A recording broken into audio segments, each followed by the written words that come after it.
Kristu inkosi. uJesu Kristu inkosi. Siyambonga-ke, siyamdumisa uNkulunkulu wethu ukuthi sihlangane namhlanje. Mina-ke kade ngangigcina kodwa ngiyabonga phakathi kwenu. Inkonzo yethu namhlanje izoba izinhlaka eziwu-3 imemezelo, inkonzo yesidlo esikuba yizwi.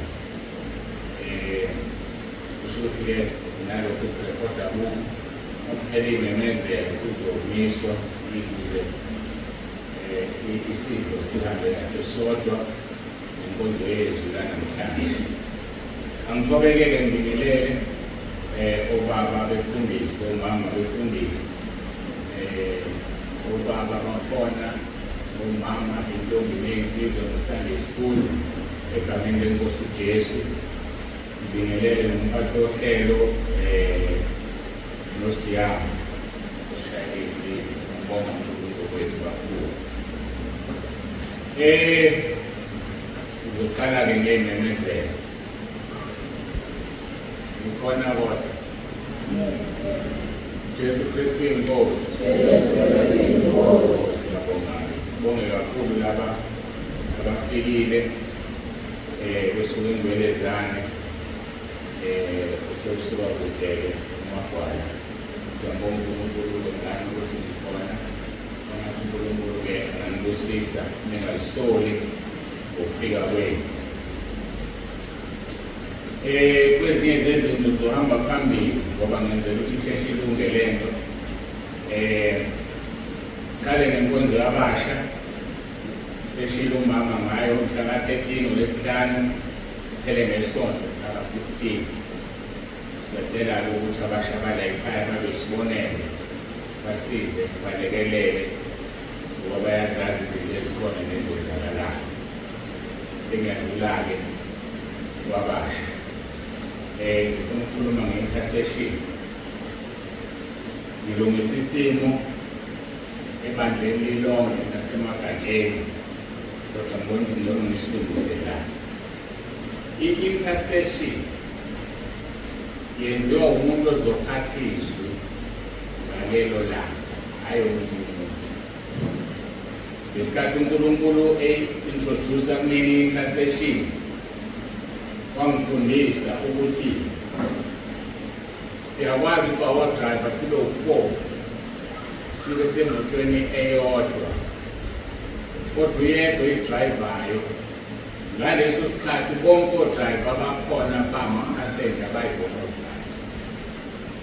So-ke asizufike intercession siyiphathele usibanibani bese kusukuma omunye uyashumayela. Angazi yakwenzakalani, kodwa ngiyazi emabhrentshini khona abantu asebe-allocate-elwe ukuthi bathathe intercession. Ngiyacela-ke kungenzeki lokho. Ngoba uNkulunkulu mayidoba umuntu ozokhuluma la, usuke kuyena ozokwenza yonke into ethinta uNkulunkulu, hhayi omunye umuntu. Njengokukhulekela abantu, umuntu onelungelo lokukhulekela abantu yilo oshumayelayo ngoba uyena ugcotshile. Ake ngenze nje i-example, sithi ngihlezi lapha phansi ngashumayela ubaba uZulu noma ubaba uMthembu. Kufanele uma sekufika la ethi uNkulunkulu uyakhulekelwa abantu abesebiza ubaba uMthubane, ngoba uyena umiswe uNkulunkulu ngalolo lusuku. Siyahambisana bazalwane. Njengoba ngithi ngikhuluma nebandla lonke, angilungisa endabeni lonto kuphela, futhi angizwanga ukuthi kuthi yenzeke endabeni.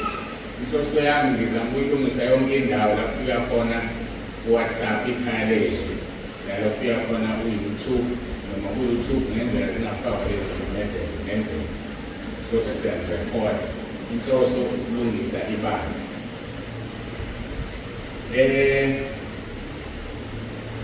Okay, ngingena kuleyo umnikelo ngoba uMthembu usuke wangitshela kodwa besingakayifinalize, kodwa ngiyabona ukuthi izoziyonakala.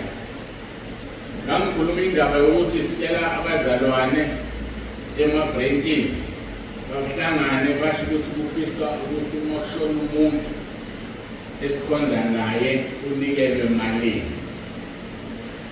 Uma kushona umuntu esikhonza naye imalini ezonikelwa. Abanye-ke kucaca ukuthi abezwa noma ngisho njalo nosiphindwe kaningi lento abezwa. Aqhamuka bezothi uma bezosho imali enkulu, abanye bathi 1,000 grant yabo, abanye bazothi 2,000. Besingekho ebukhulwini besamba, besisekuthenini umuntu emunye ukhipha malini. Kungakhathalisekile ukuthi i-grant engakanani. Ngoba manje i-grant izokhipha 1,000 bengaphansi kuka-10, kusho ukuthi kufanele ilo grant ikhiphe more than 100 rand. Kanti uma ngabe umuntu emunye kuzothiwa mhlawumbe ngiyalinganisa 40 rand, ibandla lonke ubukhulu be-brand kuzozandela imali ukuze umuntu uma eshintsha kwenye i-brand agcine ekhipha 40 rand. Kungasindi ngoba kuzobasinda abantu. Kukhona-ke ama-concerns aqhamukileyo ezwakala evalid eyiqiniso ukuthi emakhaya esiphuma kuwona abanye abantu abasindisiwe bakholwa. So uma bengakholwa abanandaba ukuthi ngibothe umzalwane, sobona sekubanjwe ihlahla khona. Bese siyayithatha imvilophi yethu thina ngoba sinikelela lo ukuphi lo bangusini. Hamba nomzali njalo, umzali phela akayilungisele yona. Ngacela ukuthi umsindo singabi nayo ngoba siyakholwa. Iseza lapho ekuchazeni ukuthi siyimanje elikhulu kangakanani, so ngiyacela nje sihambisane. Yabona ukuthi uyaphazamisa lento. Ngikuphi nodaba lwami? Yabona ingane zeningavumi zenza umsebenzi kaSathane ukuphazamisa into esiyikhulumayo phambili. Uthola ukuthi kanjani umzalwane sekubanjwe ihlanga. Kumisa lo mndeni unjani awukholwa. Sesiyasuka thina sizobabhidabeza nemali 10,000, 15,000 noma 20,000. Bazoyenzani ngemali? Bazokwenza umsebenzi, bazongibheza. Asisabanga ingxenye yalokho sesibeyingxenye. So-ke iyacaca-ke leyo nto ukuthi-ke basebebeka abanye bathi akuthenga igrosi kungahambi imali. Igrosi izobanga ukukhuluma ngoba izobe ikhontrolwa imali elethiwe. Kuzoshona omunye kuma igrosi aka-20,000, kushona omunye kuma igrosi aka-10,000, bese kuba njani? Kuba nokukhuluma. So-ke ngamanye amagama ngizoyihoxisa ngeqeda yonke leyo nto. Makushona umuntu akuzokhishwa lutho. Iphela into ezokwenzeka masiyile enkonzweni siyonikela njengoba kusuke kunikelwa umndeni uyomukela lokho esikunikelile. Siyahambisana ngoba isisusile vele umsindo lento ingakaqali. Mayisikhona izokususa ubhekiseni izoxabanisa ibandla. Kanti futhi sinika abantu abanye bayakholwa bazosebenzisa kahle imali, abanye abakholwa. So ngcono sinikele ngokukunikela kulutho. Sokubizwa enkonzweni ukuthi abantu abanikelela umndeni. So masiphume ngothu lwethu siyikhaya lezwi nento abayendlu kaJehova kuyabonelela wonke umuntu uyabhenefitha. Ngaleyo ndlela ozokulingana namaphakethe ethu ngaleso sikhathi.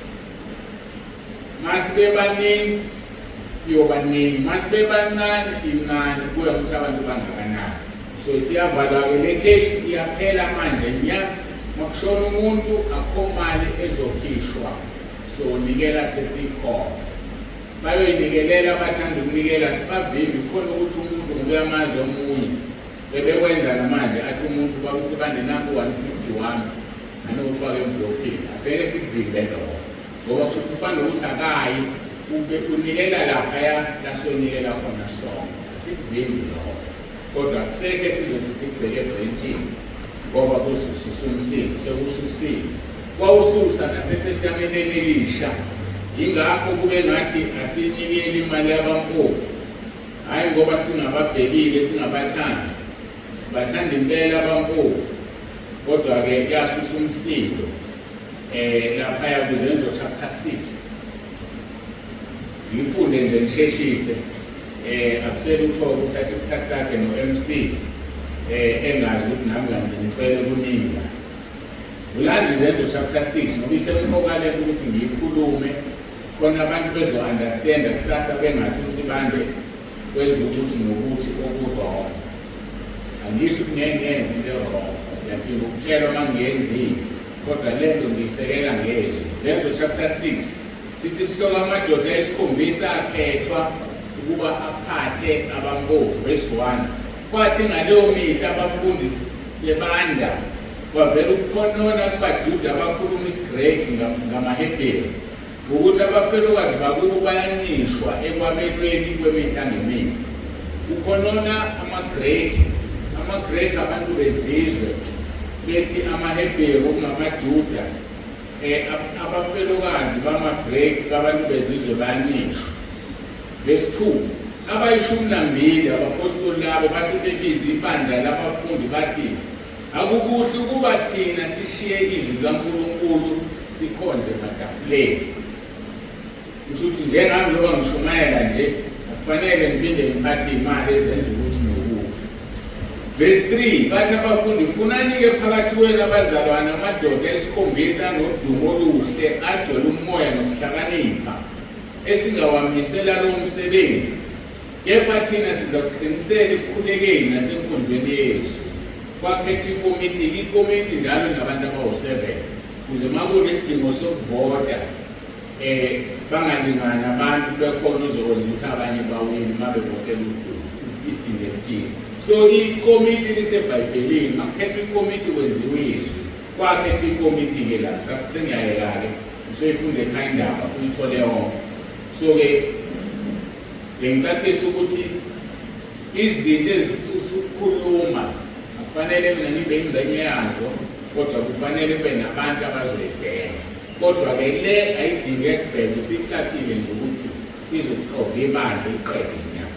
So konikelwa ngalowo ndlela okunikelwa ngayo ngaleso sikhathi, bese singamvimbi othi ngenze example ngawe Baba uMthembu. Baba uMthembu uhambile, mina ngiyamazi Baba uMthembu, ngiyamazi umama uMthembu, mina ngikhipha nangu 2000 emndenini wakwaMthembu. Asikuvimbi lokho, umuntu akenza akakuthandayo, kodwa kusekho lento besithi siyayizama ukuthi uma kushona umzalwane ibranch nebranch izocontribute, asidluleke. Inkonzo yogogo nomkhulu ngomhla ka-20 December, esengibheka ngakho 20 December 2024, Friday le. Mhla ka-31 kuphakathi nesonto ngo-10 ekuseni sizoba nenkonzo yokuhlukanisa unyaka esibiza ne-crossover. Ngenxa yokuthi sesiyibandla elikhulu asizuyenza ntambama ukuze abantu babuyele emakhaya kusakhanya, abathande ukufika babe kanye nathi babuyele emakhaya beyonqamula unyaka besemakhaya. So kuyongena ngo-10 ekuseni inkonzo yokunqamula unyaka, nalaba bantu bezonikwa ithuba lokuzibongela uNkulunkulu bafakaza. Ngiyacabanga ukuthi inkonzo yokuqala Sunday-ke yokufakaza nangomhla ka-31 sibe nezwi kuhlukwane, abantu-ke bakhululeke bahambe noma kusasa sobe siqala umkhosi ka-21 days. Inkosi uJesu-ke yathi yawufuna lo mkhosi, so-ke sizohlala siwenza nje inyaka nonyaka uyistandard. Sidina ngokudla ukudla mhla ka-31, siqale ukudla mhla ka-22. Ngike ngiyadlula-ke kuleyo issue, sengishaye imini emibili ngitshela Lord inkonzo yomhla ka-31 ngayihlanganisa nomkhosi. Namhlanje siyadinga ukudla ntambama, abathanda ukuba kanye nami emkhosini angiphoqi muntu. Singena emkhosini ka-3 days sikhulekela inkonzo zabasha.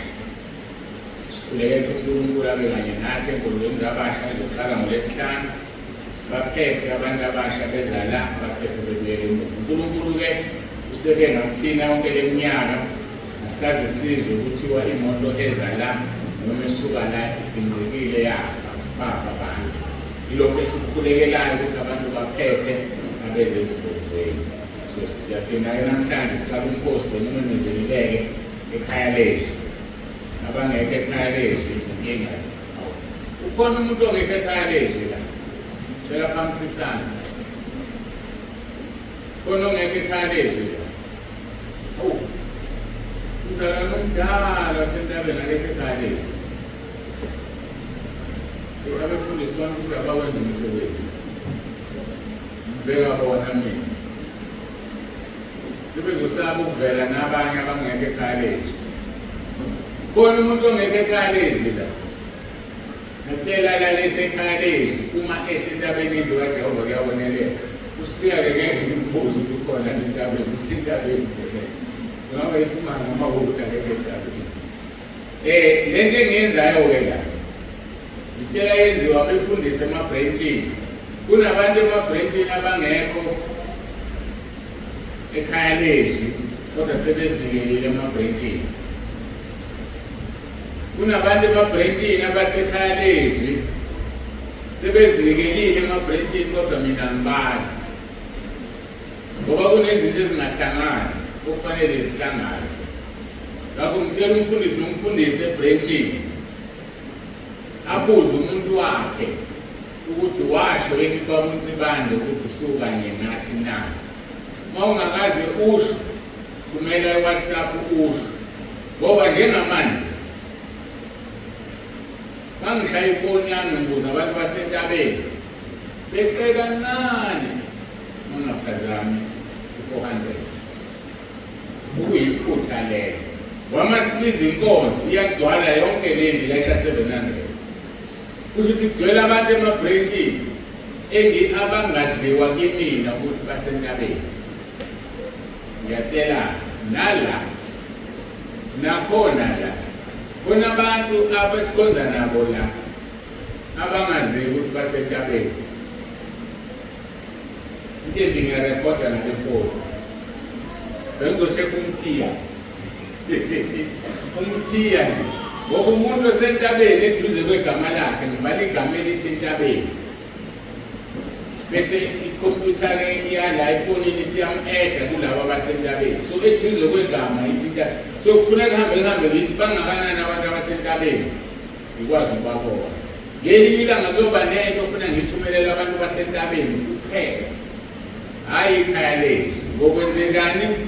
Ngokubhala ukuthi entabeni bathule baqhamuke bonke bese ngithumela lento ubona bodwa. Bese uyasala wena kanti usentabeni. Ikakhulu abadala abekho entabeni kodwa bakhona entabeni. Sibe awukho entabeni uzogama lakhe alikho igama entabeni. Magumbi alikho igama entabeni uzoba ngoba kade nafika ungekho WhatsApp.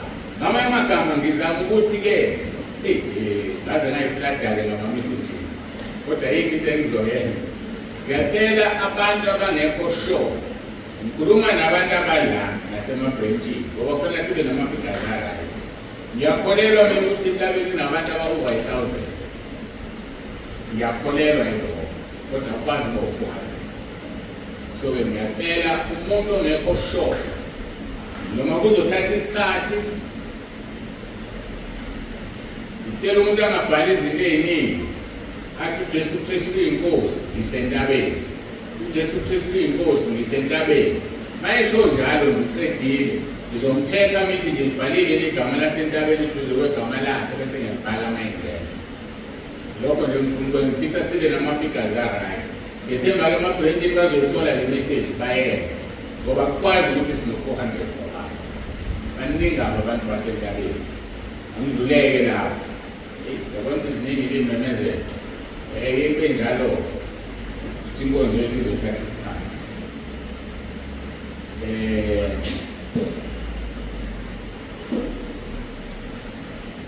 Nginale-suggestion noma ngaqala ngithi nge-suggestion. Bazalwane basentabeni entabeni ese-Richards Bay sengikhuluma nani-ke manje kodwa kuzobhalwa ukurekhodana. ngoba kuyona impilo. Silikale kabuhlungu ibandla nani ngenza into embi esengiyibona manje ukuthi yimbi, angibonanga ngaleso sikhathi, nganitotosa nafunda ukungakhokhi uma kwenziwe izinto.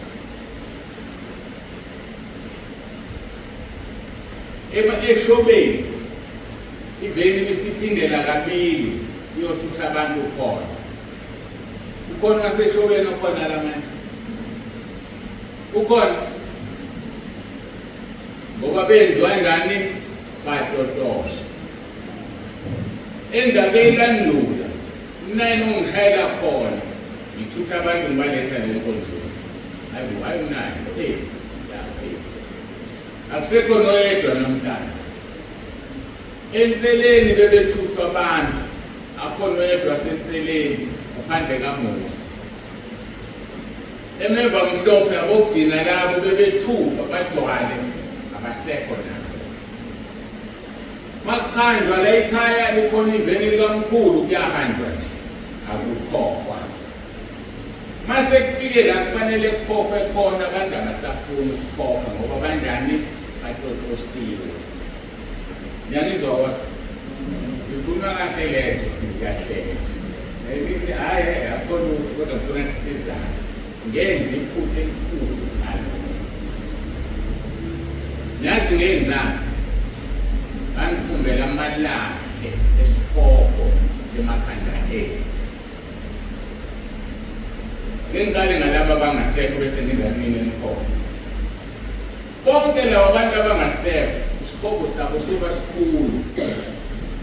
Ngoba umbuzo oqala othi uNkulunkulu ngakhipha imoto yami yakulanda iminyaka engaka wagcina wenze njani? Sekuphi imoto yakho na? Abangazi leli vele ngalithandazela ngakhuleka ngingasasebenzi, sebenza umama yedwa engaholi imali etheni, ngathandaza ngathi Nkosi ngizele iphasi idili yale moto ngoba ngifuna iveni eyi-4x4 enedili enkulu engizongena noma yikuphi uma ngiyoshumayela yaphasi idili kunzima. So le moto akusiyona eyethu, akuyona yabansimanje kaNkulunkulu.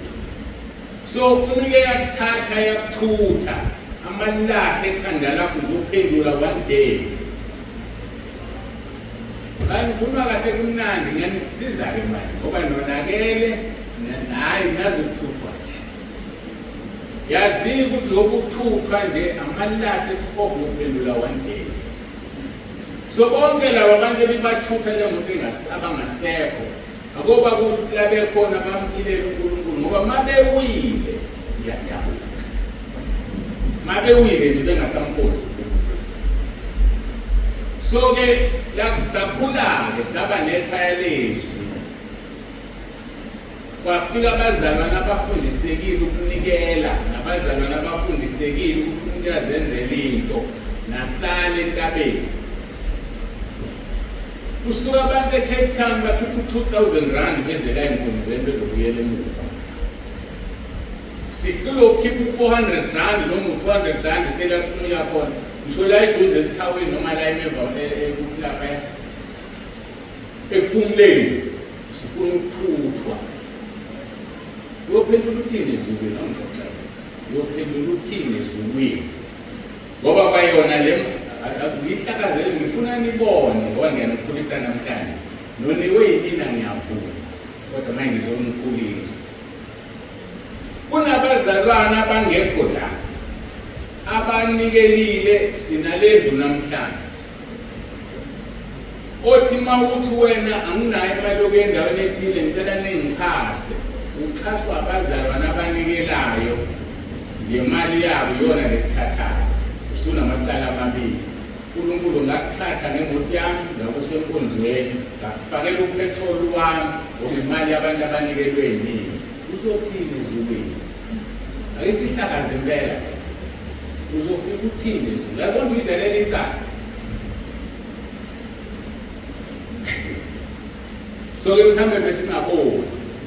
Anginalutho ngake ngasho mina ngathi ngisho isudu engigqokile akuyona yami kaNkulunkulu ngoba ngikucela ngayicela ngithengelo yena. anginalutho. Kunabazalwane angazi ngikhulumela lento kodwa ngisizeni bazalwane ningayenzi into engikhuluma ngayo. Kodwa kunabazalwane nani ngeke nayenza la ekhaya. Akhipha imali umuntu ethi babonise bande nansi imali ngicela uhambe uyothenga isuku. Yikho ngithi anginakho mina okwami la into engigqokile so anginalutho konke nginakho kaNkulunkulu. Ngiyakhumbula omunye ngoba sinecala thina lokuthi uma umzalwane enikela ekhipha 100 rand ethi ngiyalekelela manihamba noshumayela leyo mali ifuneka siyifake petrol ngoba singayifanga sinecala kuNkulunkulu senze okunye ngayo imali yenze umnikazi wayikhiphile. Ngiyamkhumbula omunye ngaxolisa kuye ngathi ngiyaxolisa angizukuyithenga isuku ngoba ngiyakha anginayo imali yokuthenga yokwakha imali yakho ngiyifaka khona ngoba kufanele ngixolise ngimhlambulule. Wama ngingakwenzi lokho ngithatha le mali ngakhe ngayo umsebenzi kaNkulunkulu kanti ikhishela isuku isona leso. Ngiyangizwa kodwa angikhumbuli ukuthi khona umzalwane okuyanikela imali athi nginikelela abazalwane mabe enkonzweni bakuthi bantu bathathe ngayo. So ngicela nikhuleke manje nikhule impela manje nazi ukuthi uma ungakwazi ungenayo imali hlala phansi ungayidala. Uma unemali hamba, uma ungenayo hlala phansi. Lento ifana ngamishini yokuthi kuyanikelwa la bese awu bakuzulu ngicela ungitshele ukunikela imali anginayo anginikele abese nginika ngisukume nginikele. Yazi ukuthi ezulwini anginikelile unikela ubabuzulu kabili sibusiso siyakena sizikile. Ubabuzulu wanikela la beyithanda yena wanikela ethokoza wayesenikela la iphoqo wena ucela imali yokunikela kodwa uNkulunkulu uzokusisa yena wena ufihlela bani wenza bani isimo uNkulunkulu ufuna thina sithi usukumile ubani wanikela kangaze anikele unikela ubabuzulu yashuka injalo namhlanje yikho nje ngifuna zihambe zombili message. So ke ngine suggestion eyakhulunywa ubaba uSitholo sasho wayesenzela amabheki lapha bakhuluma engitshela bakuthi bande ngiyabacela sengikhulumile nabefundisi asivule i-account ayivulwa ngizobena namhlanje sekushomi nayo official vulani i-account ezothi manihamba niya noma phi umuntu engenamali ukuthi wesifamily sinamalini ukuthi no-10,000 kisho ukhokhela itekisi nehamba nikhipha every month ngivumelani ngingasindi ngiyaliyenza mhlawumbe u-30 rand mhlawumbe u-40 rand wonke umzalwane every month.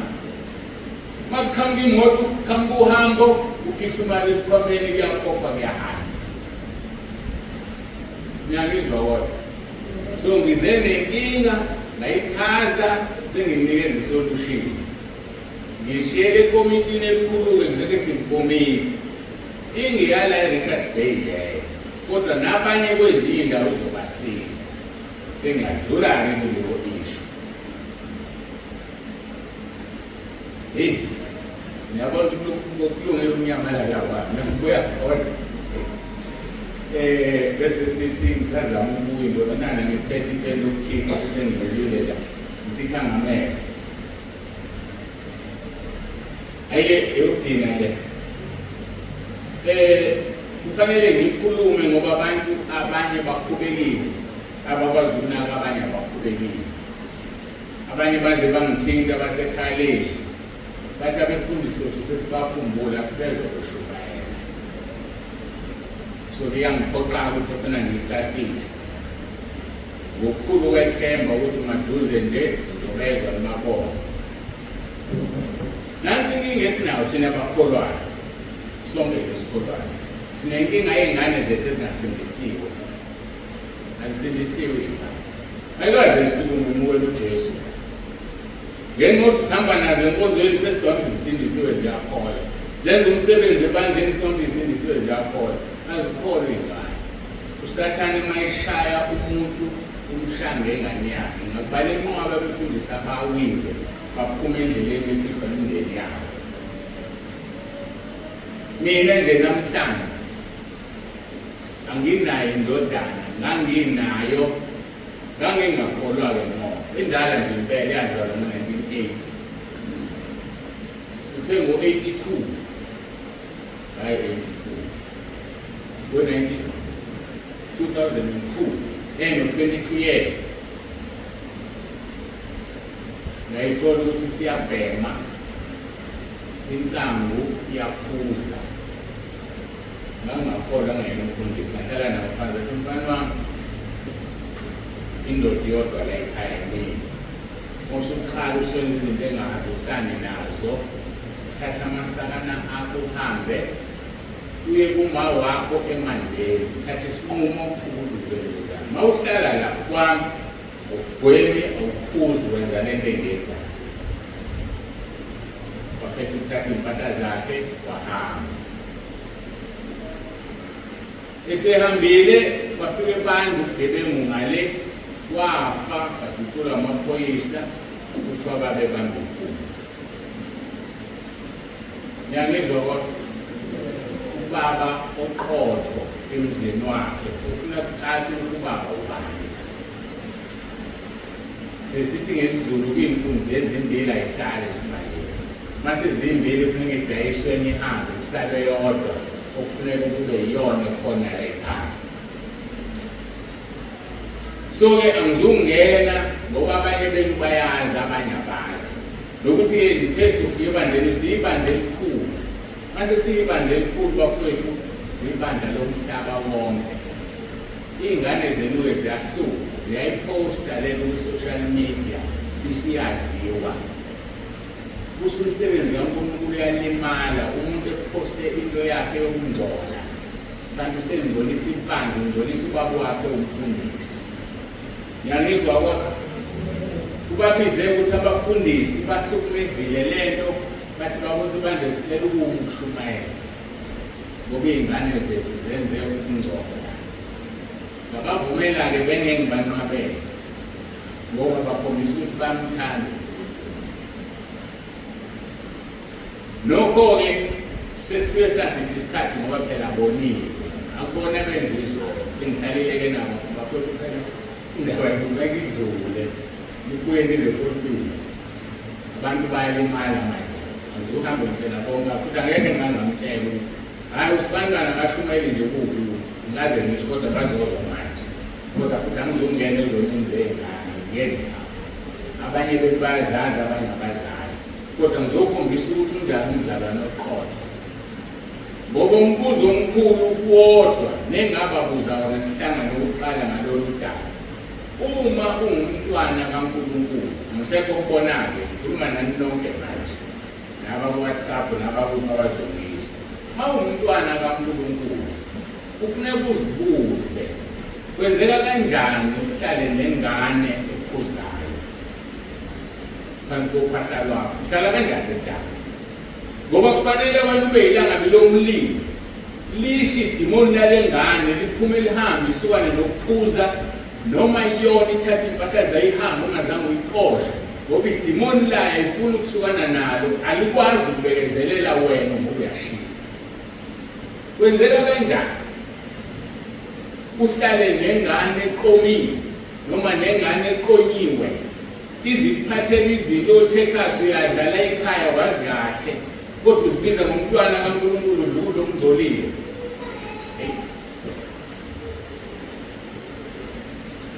Angisho ukuthi ixoshe ingane yakho. Kodwa ngibuza ukuthi insindiso yakho ikuphi ngoba amaHubo 1:4 namaHebheru 1:7 lithi wenza iy'ngelosi zibe imimoya ikhonzi zakhe zibe ngamalanga bomlilo. Kwenziwa yini ungabi ilangabi lomlilo wena? Ingane yakho ivalelisa esengiyahamba mina kuhambelani mntanami? Hayi ngiyabona ukuthi ngiyanikhohlwa impilo engiphilayo naniyazi uma nginganitshela-ke ngingaphatheka vele ningivumele ngiyahamba. Yazi ukuthi niprotectile nokulimala ey'nhlizweni. Ingane eqotho leyo yaziyo ukuthi akuhlalwa la ekhaya kuyo kodwa sihlala nazo zenza yonke ingcola lo bese ziyakuphosta kwaziwe yibandla. So-ke nginishiya naleyo nselelo-ke nonke. Bengitshele ngami ngakwenza ngingakholwa. Ngathi mfana wami thatha isinqumo, akekho la emhlabeni. Sungambalele nje ngabe neminyaka emingaki manje, ngabe nginsizwa engakanani. Ayikho. Ngokubaqotha. Angisoli futhi ngalokho abantu ngiyayisola ngiyisoli. Ngoba kungenzeka ukuthi ngaba likho leli banga. Ukuba ukhona ngoba nani ngeke nize. Usokhonzana nomfundisi ohlala nesidawo. Ohlala nomuntu odla ama-drugs. Ngoba ningi, ngaba likho leli banga. NoNkulunkulu mhlawumbe ngaba kangibizanga. So hayi ukuthi ngiyayisola ngiyisola. So ngifisa-ke wonke umuntu ame. Ungahlali nengane yakho. Ngoba uzogcina ishaye wena. Uzowa. Usuke ekukholweni. Uzohamba wena la entabeni. Uthi bayaphethe wonke ibandla baqinisa kakhulu ngabafundisi abangaqinisi. Kanti ushaye ingane yakho. Eyi-devaluation yathi abefundisi. Sibashanga amakhosikazi abo. Uma unkosikazi efaka ama-extensions, i-code yethu leyo. Uma unkosikazi efaka i-code yethu, sifika kuye ebusuku unkosikazi. Sizoshaya indoda belele bobabili ngoba singene ngenkosikazi. So nengane-ke kanjalo bangena ngayo ingane kuzoshaywa abazali abakholwayo. Baqale benza izinto bebethi zi-wrong sebethi azikho wrong. Bashaywe izingane. So you are strong. Inhliziyo yenkosi ikhulisa ingane ngendlela yokuba ngeyabo. Bengina-ke ngale sengikhathe 37 minutes.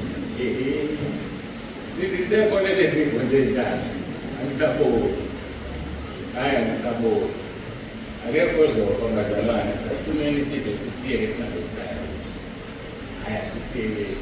Sekuyintshumayelo nje le enkulu ungafundanga ngaso. Kodwa kukhulunywa nje ngama-principles. So bengenza ukuthi understand ukuthi abefundisi-ke yindaba bebengasashintshani la sibona umfoto yedwa bekwenzakalayo. Kodwa-ke sengixoxele nabo angibazi ukuthi-ke angishongo ukuthi ababuye noma bangabuye. Nje kufanele bakhumbule ukuthi bangavumeli usathane abashaye bese behlala kanti bayibashaya ngayo leyo ukuze bahlale emashoneni. Ngikholwa ukuthi ney'ngane-ke seziyawubona umonakalo eziwenzile. Ziyawubona umonakalo eziwenzile ukuthi ungakanani. Ayincane le. Entabeni iyashisa abazalwane. Bayadlala. Nasekhaya lezi abantu bephuma nje kuyashisa, ziyashisa izinto. Ongafuni ukushona nesona ayikho umuntu ofuna lokho eyinesela ngesona. Ake. So yazini-ke iy'ngane zabazali bala entabeni. Ukuthi kufanele niqonde njengokuthi lo mkhonto kungenjani ukushaya abazali benu. So sesiyibandla elingelonela la emkhakheni. South Africa yonke naphesheya u-YouTube uzufinyelela ephesheya. Kade sifaka i-graduation la siqale ngasembangeni. Kukhona abafonile befonela iy'khulu lezi zasesikoleni seBhayibheli. Nale yasePinetown izovela yini. Bele phesheya e-England ngoba bayithandile yasembangeni. So usabona ukuthi-ke asiselona ibandla elincane. Singaba bancane mhlawumbe ngabantu asona ibandla elincane. That is why ney'lingi esihlangabezana nazo zinamandla. Lwana seke ngagxekwa nje namanje ngiyagxeka. Khulunywa yonke into le abayithandayo. Kodwa ngenxa yokuthi uNkulunkulu ngikhumbuzile kufuneka wazi ukuthi uma ngikuthatha ngikubeka la ney'lingo nayo yonke into ayisezufana noma ngadlula ngaphansi. So namanje ngizosala uqinile ubonayo ukuthi ayibambe into ekhulunywayo ngoba uma ungekho strong uzodideka uhambe uyisole usoshe esitokweni. Ngoba usathane ubakhiphile abantu banolimi futhi bayakhuluma bakhowutha izwi. Hey, uthi ngimjulele uJesu ushilo le. Njengoba uthi uJesu ushilo le. Ngizomtshela khona manje ngoba alikho engqondweni kodwa ngiyalazi uJohane. Ngizomtshela manje uJesu ushilo. So bazokhowutha izwi laba bantu. Okay, John chapter 16. John chapter 16. Verse 1, 2 and 3. Ubone ukuthi uSathane ukhipha abantu bese bethini. Uthi verse 1. Lokho ngikukhulume kini ukuba ningakhubeki. bayakhipha emasinagogeni. Yebo, siyeza isikhathi sokuba lowo onibulalayo uyakuthi ukhonza uNkulunkulu. Bezwa onibulalayo uyothi ukhonza uNkulunkulu. Verse 3, lokhu-ke bayakukwenza ngokuba bengamazanga ubaba nami. So abanye ababangibhekayo bathini? uNkulunkulu ungitshelile wathi lonke ibandla lonsibandela esihogweni. Okokuqala nje umsibanda kanalo ibandla. Ngeke uNkulunkulu azokhuluma kumuntu athi ibandla lansibanda ngoba ngihlale ngisho kanalo ibandla. Lokho uma ukhulile engqondweni sizobona umuntu ukhuluma ini into engekho kwamsibanda azasithethe nebandla. Number 2, uNkulunkulu uma ekhuluma ngomuntu akamhlawoti. Uyakuthuma uhambe kuyena ohlala phansi naye uthi insibanda uNkulunkulu angitshela uwantshona ukufika awufuni. Lo mhlawodayo kwi-media akathunyiwe uNkulunkulu. Singabalo David. uNkulunkulu wathuma umprofethi wakhe otshela uDavid wathi njoba wena uthatha umfazi womuntu kuzoba nje kube nje kube. Awazange ayoshawoda. uNkulunkulu akashawodana. So manje sifundeni lezi zinto. Umuntu ozoma mangima la ngigcela umuntu sengisukile kuNkulunkulu ngoba kufanele ngohlala naye phansi ngikhulume naye ngenze njani ngikutshele. So ibani strong ke nazi ukuthi ibandla lethu alincane lilapha phezulu sebekela kuNkulunkulu. So njoba lilapha nje lizohlaselwa hayi futhi kancane ngaphezulu amanye amaningi amadala kwazini lo lingazanyazanyiswa ubani ngoba uphakama esiphogweni ungasakwazi ukubuka. Ayike sengiqedile ngolise kakhulu ke nabanye bemlungisi sokuzana ngicabanga ukuthi ngeke kusisize njengamanje 11:27 yona singene ezweni losuku singabe saya esidweni senkosi. What a mighty God we serve, what a God we